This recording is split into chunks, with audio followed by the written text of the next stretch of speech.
Dalam rangka meningkatkan penerapan K3 di lingkup PT PLN Persero UI P3B UPT Banda Aceh, pihak manajemen bekerja sama dengan Dinas Tenaga Kerja dan Mobilitas Penduduk Aceh menyelenggarakan pelatihan K3 bagi manajemen dan in-house training, operator dan petugas pemeliharaan seluruh unit PT PLN Persero UI P3B UPT Banda Aceh. Pelaksanaan kegiatan dilaksanakan 16 sampai dengan 17 Oktober 2019 bertempat di kantor UPT UIP3B Banda Aceh.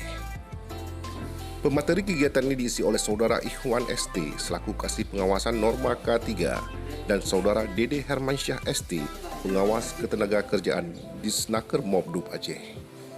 Kegiatan ini bertujuan melaksanakan upaya promotif secara berkesinambungan terhadap implementasi K3 di tempat kerja dan mengedepankan K3 yang mengacu pada prosedur kerja dan sistem manajemen perusahaan agar tercapainya peningkatan produktivitas kerja, kelancaran operasional, terlindunginya seluruh aset perusahaan, dan pencapaian nihil kecelakaan kerja atau zero accident.